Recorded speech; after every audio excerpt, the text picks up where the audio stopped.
Joshua Bell. Joshua Bell. Joshua Bell. Joshua Bell. Joshua Bell. Joshua Bell. Joshua Bell. Joshua Bell. World famous, Grammy-winning, the greatest violinist in the world. One of the greatest musicians on the planet. You're nominated and you're performing tonight. Several Grammys, an Oscar. Joshua Bell is on top of the Billboard charts. Academy of St. Martin in Fields announces Joshua Bell as music director. A musician who's won the hearts of teens all over the world.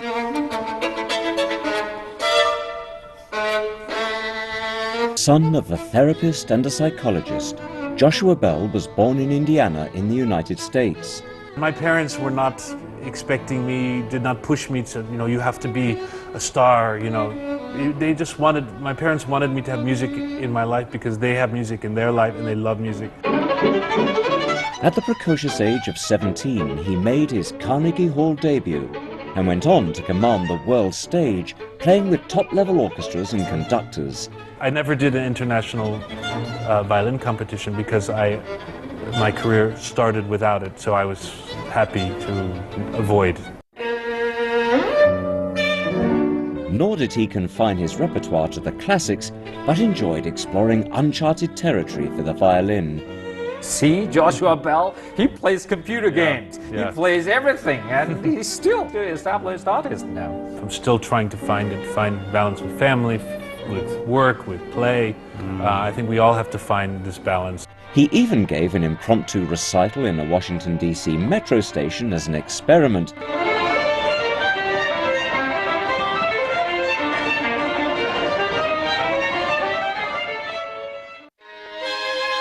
And body doubled in the film Red Violin. Meet Joshua Bell on Icon, CCTV News. Welcome, Joshua. Welcome to Icon, and thank you for coming to the studio directly, right away from the airport. From the airport. This is my life. Absolutely. But thank you for having me. Yeah, and then tomorrow in Shanghai, and then Hong Kong the next day. So every day a different city. But I'm happy to be in Beijing because... So Shenzhen followed by Beijing, and then Shanghai, and then Hong Kong, back to the United States. And then after the concert, direct to the airport because I'm flying to Cuba. What a life! It's a crazy, crazy month. What a life! But I love it, so I really don't want to complain because I have the best job. I mean, if I travel a lot and then if I move from one city to another, probably in the morning when I wake up, I'm going to think, hey, where am I? Do you get that too? I often get that when I wake up. It takes me a moment to figure out where I am. What about in the concert hall? I mean, in the concert hall, when you face the audience, I mean, is it just an audience to you or different audiences? Well, really, when I'm playing music, I go into another place anyway. So I'm not thinking so much about location. If I'm playing a Beethoven concerto, Beethoven takes us to another place. So during the playing, I'm not really aware of where I am. After I play and they start to clap, then I notice the audience and location.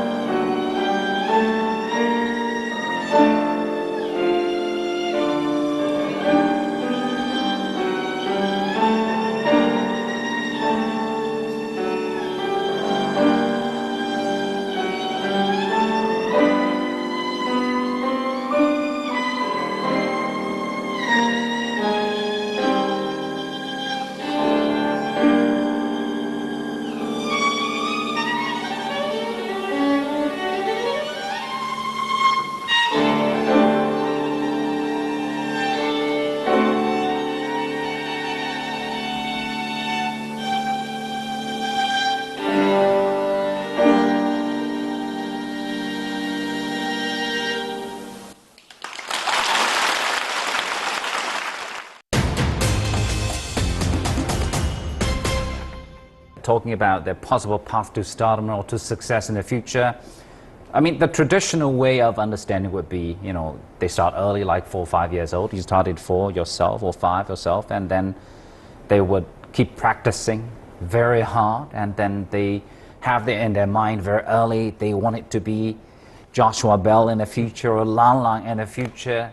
But it seems your story is kind of different. You never planned to be a professional classical musician yourself? No, my life took its shape, but I did not plan it. My parents did not expect me to be a musician, professional musician. And I want to stop you since you talk about stardom. You know, being a musician is not about stardom. It's nice if it happens and you have recognition, but there are many ways to be a musician and a successful musician without being a superstar, you know, like Lang Lang. It doesn't have to be, and my parents were not expecting me, did not push me to, you know, you have to be a star, you know. They just my parents wanted me to have music in my life because they have music in their life and they love music. My mother plays the piano, amateur pianist. My father had a violin, so they believe in music. Is it true, so your music career all started with your rubber bands that you played, you plugging? Yes. You tried to plug out music out of all these rubber bands? Yes, I used to collect these elastic, you know, rubber bands and put them on my dresser drawers. I had a little 9 dresser drawers as a child, you know, little drawers, and I would open the drawers to make different pitches of the rubber bands. How old were you at the time? I was probably 3 or 4, you know, whatever. You could tell the difference. I invented my own little instrument. Wow. And my parents saw me doing this, and they thought, okay, we get him a violin soon. So they gave me a violin when I was 4. When did you actually become more serious about classical music? And actually, for the parents, making sure you find a teacher, good teacher for your child. Mr. Jingle? Mine was Mr. Gingold, who was like a grandfather figure for me. I was 12 and he was 70 years old when I went to him, and he was a legend of a teacher, and it was him that took me to the next level. So I was 12 years old and enjoying music, loving music, but not knowing where I would go. And then after 1 year with him, I said, this is my life. It was inevitable at that point because he loved music so much, and I wanted to be like him. I wanted to be in that world.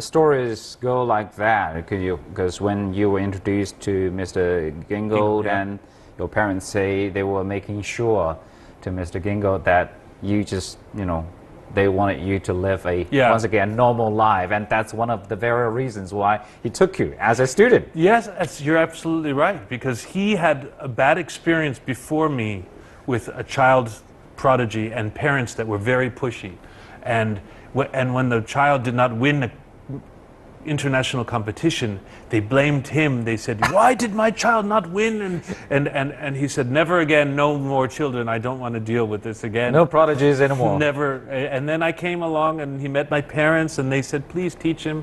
And he agreed, and then he became part of our family. He was like my grandfather. Bell came under the tutelage of well-renowned violinist Joseph Gingold. Bell's parents chose Gingold not out of hunger to reach success, but simply to entrust their son's abilities to the most suitable mentor. By age 12, Bell was serious about the instrument, thanks in large part to Gingold's inspiration. A bright student, Bell took to the instrument, but lived an otherwise normal Midwest Indiana life, playing video games and excelling at sports, mainly tennis and bowling, even reaching a national tennis tournament at the age of 10. Do you still play computer games a lot these days now? Yeah, you know, I play actually, yeah, now my latest, on the phone, I'm addicted to Scrabble game on my phone. I have to erase it from my phone because that's on the airplane, that's all I'm doing. And I still occasionally play, and I have hobbies. I love American football. not to play, but to watch. Basketball. Basketball, I play a little Baseball? bit. Not as much, but tennis, I play a Tennis. bit. Golf, I went through a phase playing a lot of golf, and now I'm trying to quit because it takes too much time. When did you practice your violin? I know. So I'm trying to not to do golf anymore. But ping pong. You do play ping pong, not just for TV. Not just.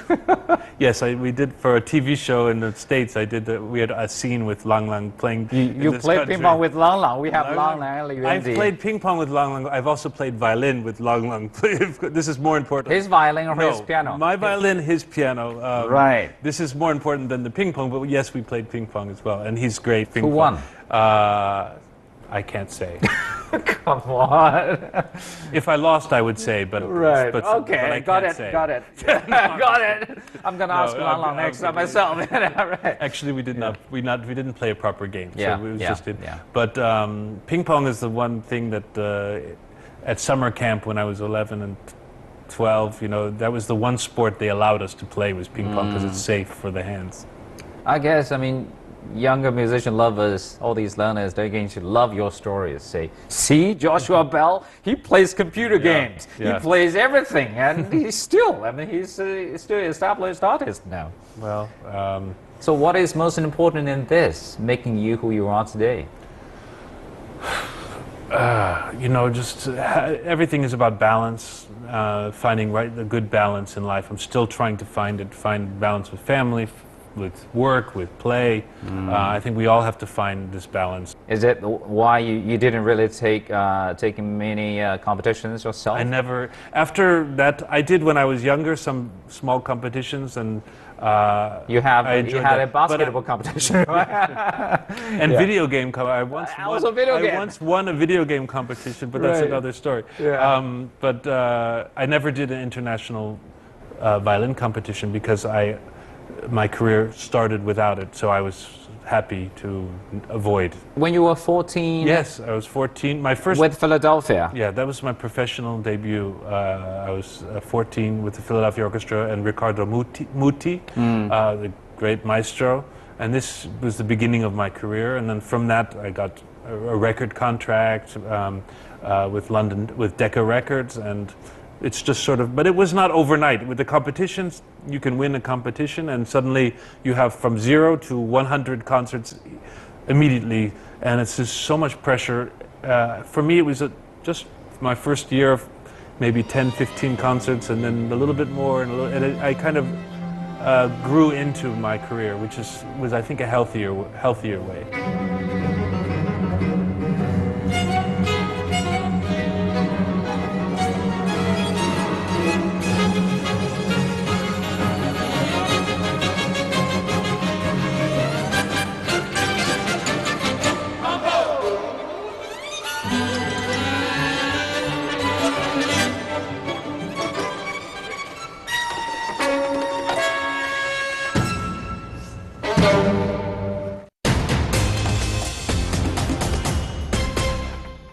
When I was 14, I played with small orchestras. Not only I had a wonderful opportunity with Philadelphia Orchestra, but it wasn't the next year. I wasn't playing New York, L.A., Chicago orchestras. I was playing with the Springfield Symphony in Illinois, and this was getting my building up experience, and it's also, I think it's important to do that. Some young artists, their parents who are pushing them, they will say, don't accept, the small orchestra. You deserve to be with the best, only the best, and this is actually a lot of pressure and not the way to really build your repertoire and your experience. You learn a lot from playing with not only the best, I mean, to be able to perform together with the Philadelphia, at the age of 17, you performed at the Carnegie Center. I mean, all these milestone events, to many musicians, it's like, okay, this is like, the time, this is the place. How did you feel at the time? Well, these were great moments for me. My debut at 14, Carnegie Hall was a legendary place in New York. For me, I grew up hearing about Carnegie Hall as the sort of the holy grail. Replays, right? So when I stepped on the stage at 17, it was absolutely a special experience. I felt like I goosebumps. had goosebumps. I felt that I had achieved something, a milestone, as you say, and I enjoy those moments. But as a musician, you're always. I think the way I think of myself now as a musician is that I'm a student always. You know, you're always learning, always looking what's next to learn, how to improve. You never feel like you arrived somewhere. It's a journey. You know, it sounds a bit cliche maybe, but it's absolutely true that it's a process that continues until it's one of the few professions that you can actually get better in many ways. Even after you're 80 years old, you can feel you're getting better at something, which is because you can find deeper understanding of the art. Well, you've played on different occasions. You've played all these, different venues around the world, and you've also played for our president. I have. Where was that? I've played for several U.S. presidents, and I even got to play one time for your president, who was at the time vice president, and it was at the home of Vice President Biden, our vice president. Yes. He was entertaining your vice president, who's now president, and they asked me to come play. I had just done a film score. I played on the film score for a Chinese film called Flowers of War. Yes. And they thought Chigang, the composer, they thought, why not ask me to come play? So I had a very small party. I think 6 people was your president, our vice president, and Hillary Clinton was there as well. All right. So, Secretary of State at the time, and so she may be our next president. I don't know. So it was an interesting. So I was very honored to meet him. He may not remember meeting me, but I remember it was very. Made me very, very happy that I got to meet him. Yeah, but what is it like to you? I mean, playing for all these important people. You know, again, I told you when I play, I don't think about who's it's listening. All about music. So actually, it doesn't matter who. I get into my own thing, and it doesn't. And sometimes the people that make you most nervous are not the ones you would expect. You know, sometimes it's just having my mother listening to me because she knows when I play well and when I don't. Having her in the audience makes me more nervous than playing for President Obama. Yeah, it's always difficult actually to play for the family. Yeah, exactly. We see this magnificent violin over here. This is the one that you purchased. It's a Stradivari. Stradivari from 1713. Yeah. This is your music mate now. Yeah, it is. It is. Yeah, this is my partner in crime, in music, and we spend many hours a day together, and we have ups and downs, and just it's like a relationship, you know. It's a very special one to find the right partner in an instrument, and so I love this instrument. It's a work of art as well. It could be in a museum next to Picasso paintings, you know, but unlike a Picasso, in a museum, you see it and you can appreciate it there. This violin, the only way to display this violin really is to play it, and so that's what I do. Yeah, how long has it been with you? I've had this since 2001. The summer of 2001, I found it in London, and I had another Stradivari then, which was also very good. That's the one. The one in that picture right there, from 1732. Yeah, and very good one. But each has a different personality, and I tried this one in London. The same night I was performing at the Royal Albert Hall in London, 8,000 people, a special concert, and I tried this about 5 hours before that concert. I tried this and I fell in love, and I said, I'm playing on this tonight. I played on the same day, which is for any violinist who they think it's crazy because you need to know a violin very well.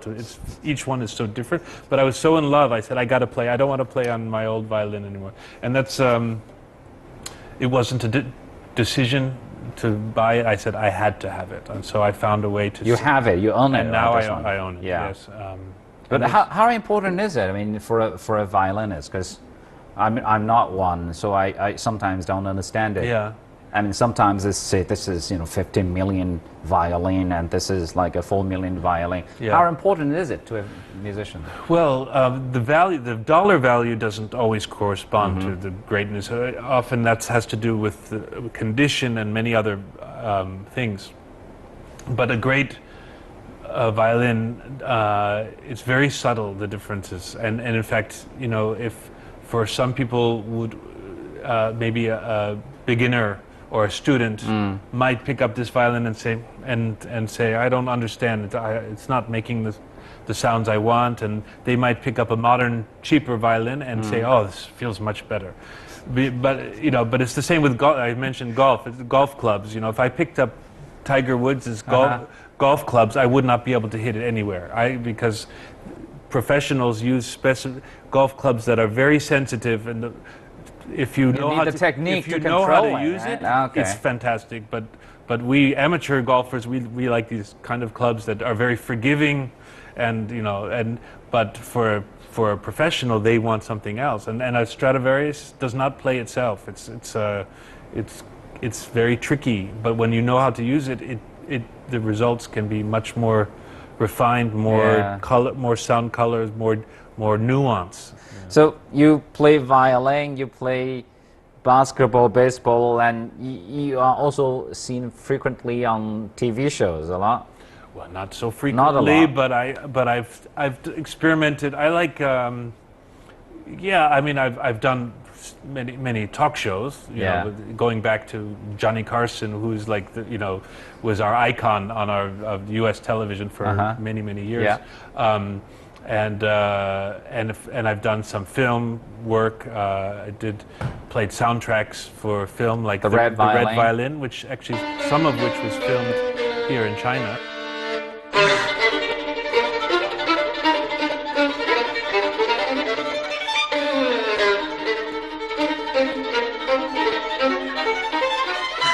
I don't know where it comes from, but I do approach life with a sense of adventure, and also with very consciously knowing that life is short, and that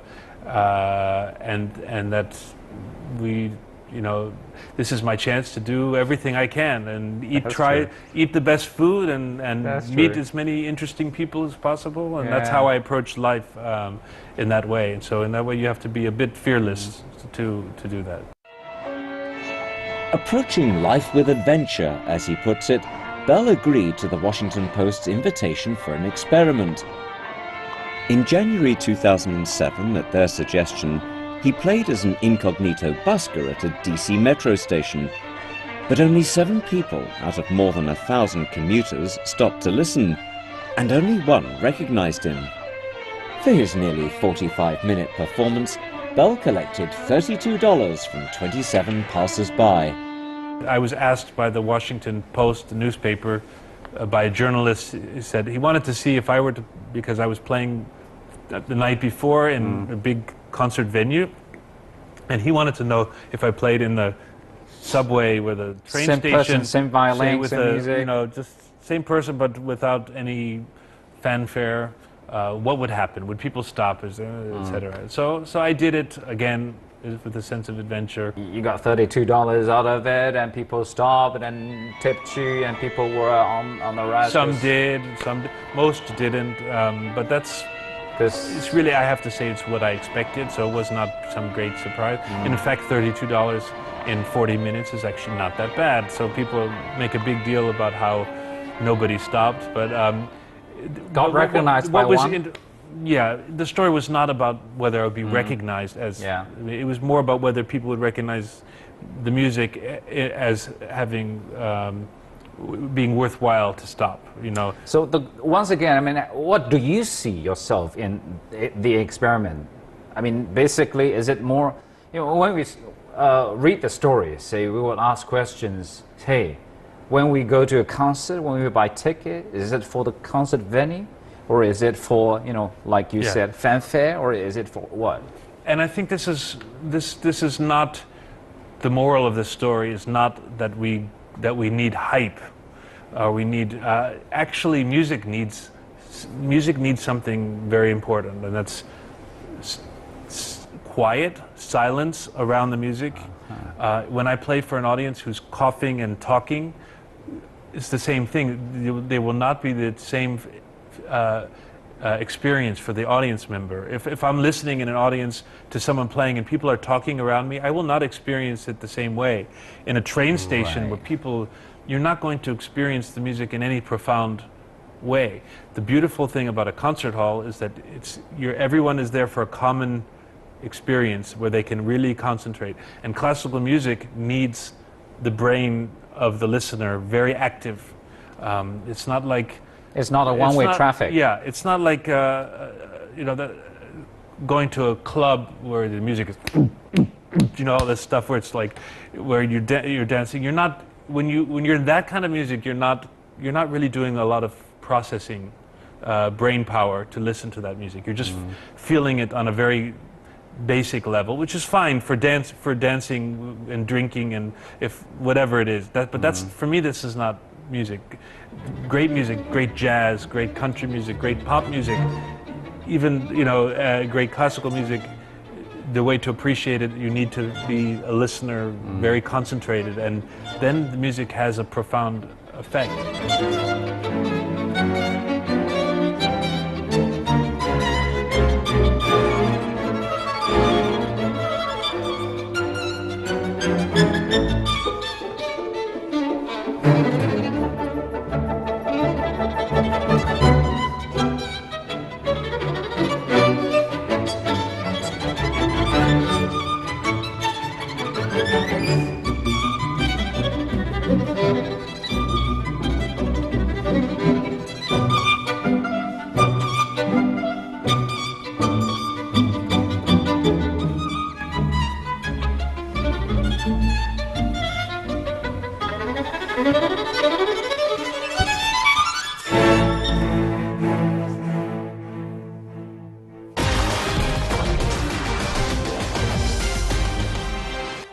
You've won the prizes, you've got your Grammy, you're now traveling around the world, you're now living a lifestyle that you like yourself. What is your next? Well, there's a lot. The thing about my world of classical music, it's endless. There's so many things to do, so many pieces I want to learn. I want to compose more. I'm just starting now to do conducting and directing. I'm now the music director of an orchestra in London called the Academy of St. Martin in the Fields, which is a great, famous orchestra who did the soundtrack for Amadeus, among other things, the film. So this is taking me into a whole other area of repertoire and adventure in music. So I would like to do more composing, but it's difficult to have time for that because I'm playing 150 concerts every year. So I'm now trying to figure out to take 6 months of sabbatical to have some time off so I can start thinking about some other things. So still have a lot to expect for the future. So once again, thank you. Thank you. Joshua, Very for nice coming to talking the with studio. you.